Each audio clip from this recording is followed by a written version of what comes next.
ยูพระระโตบุกวลลุคือบานโดยบุกวลทุกชุกชโนแดนเมียนเส้นเลยพระเฮ้ยพระแต่ไผ่เตียงบูนพระแต่ไผ่เตียงบูนประการเมียนเรื่อยไผ่เจียเดิมพยูพระระโตบุกวลลุคือบานแอเตียชีนาสักลูกหนึ่งบานไผ่ไผ่เตียงปูนกำลังเทศอุปคตโอ้กำลังเทศจดคำพีนะเพื่อตอบแทนคุณบิดามารดาผู้ที่ลงรับไปนุคือบานในบุคคลแน่เลย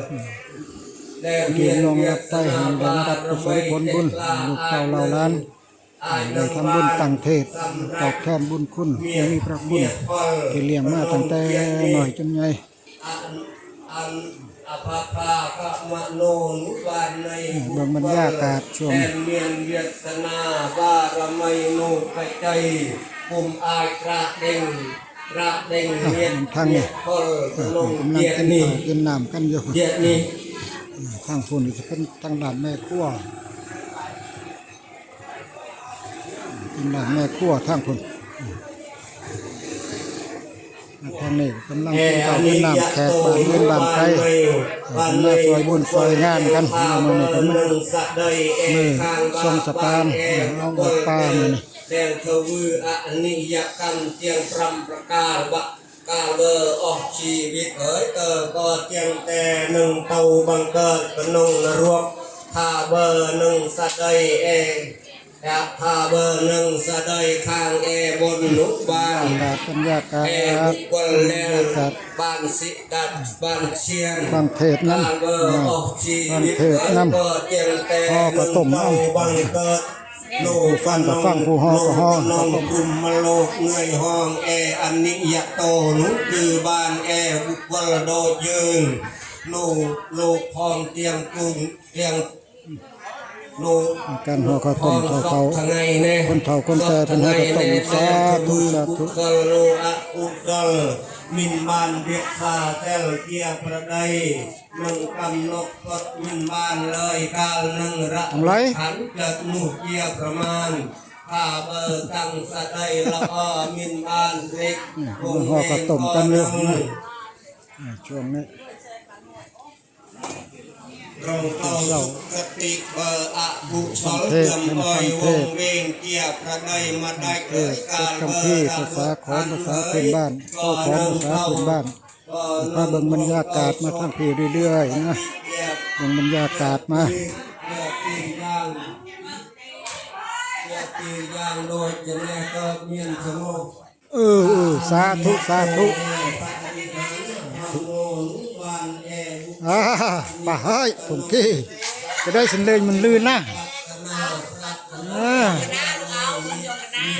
ปราติสันเลง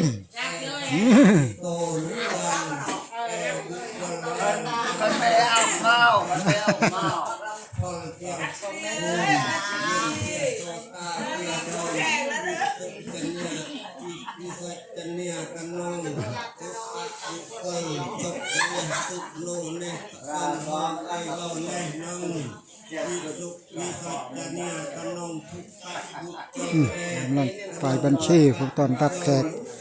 บ้านอินบ้านไกลมานะตอนรับแขกกันทันนี่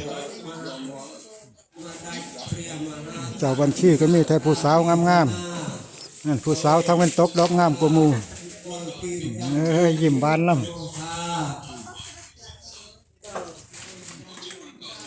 ชมบรรยากาศช่วงนี้ครับฟังพระเทศน์นำชมบรรยากาศไปนำในงานบุญงานศพงานขาวดำของคุณแม่ลิ่มชาญพินิจอันนี้ไปโดนเลยละ3 มือ 7 มือละถึง7 มือนะ7 มือนี่อันนี้เป็นมือตั้งเทศ7 คำพีเพื่อตอบแทนบุญคุณลูกเต่าลูกหลานคิดฮอดคิดถึงบุญคุณที่พ่อแม่ได้เลี้ยงมาแต่น้อยจนใหญ่ เมื่อเพิ่นเส้นไปแล้วก็ลูกเต่าเราล้านคิดฮอดคิดเห็นคุณที่เลี้ยงมาก็เลยทำบุญตั้งเทศเพื่อตอบแทนบุญคุณตอบแทนบุญคุณความเชื่อเนาะความเชื่อของโบราณที่เคยพาเฮ็ดพาทำมาลูกเต่าเราล้านก็ถือปฏิบัติตามที่ว่าล่ะเนาะประเพณีเทศตัวขอมภาษาพื้นบ้านไทยอีสานตอนล่างภาษาท้องถิ่นเป็นภาษาท้องถิ่นของอีสานตอนล่างฟังออกแน่บ่ออกแน่เนาะขอโทษนำหลายๆผู้ที่ฟังออกก็ฟังผู้ที่ฟังบ่ออกก็ขอโทษหลายๆเพราะว่ามันคนละภาษากันเนาะคนละภาษาคนไทยรู้แต่ว่าภาษามันมีหลายภาษาทางอีสานเรามีหลายภาษามีทั้งไทยมีทั้งลาวเขมรเชียเยอะมีหลายภาษาผสมผสานกันอยู่ในอีสานเฮานี่แหละฉะนั้นในละท้องถิ่นก็เป็นจิตเทศภาษาของเพิ่นท้องถิ่นใดเพิ่นเว้าภาษาใดเพิ่นก็เทศภาษานั่นละเทศภาษานั่นละตามโบราณเพิ่นข้าวครูบาอาจารย์พาเทศพาธรรมมาตั้งแต่โบราณเพิ่น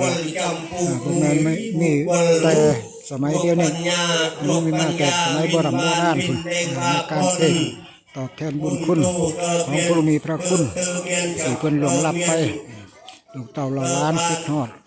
คิดได้ไม่คิดฮอดคิดได้มีทุนแน่พอเฮ็ดได้ตั้งเทศได้สำหรับพ่อแม่ผู้มีอายุหลายตั้งเทศกันอีสานเฮามีหลายภาษามีหลายเผ่าหลายพันธุ์ผสมผสานกันอยู่ในไทยนี่ภาษาหลายฮักไทยสวยเขมรเซยละเยอะเล่าหลายภาษา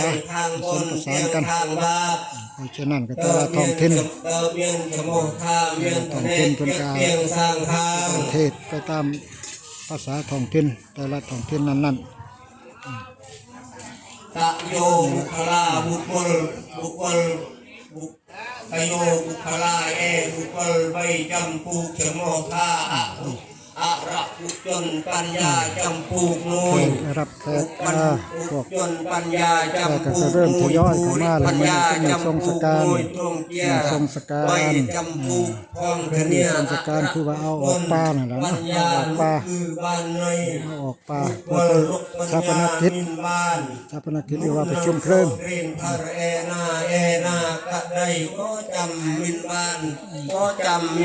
เป็นนั้นทีมห่อข้าวต้มปัญญาลุคือบานบุคคลเมียนปัญญาแค่นี้ก่อนเนาะรำปีกรู้นังโสตรินทรนากระไดก็จำบานแต่เวียเลียอังคุยโนนังตีบอนนูทาเบอร์เราเต่าจากตีนูเฮ้ยก็เทคนิ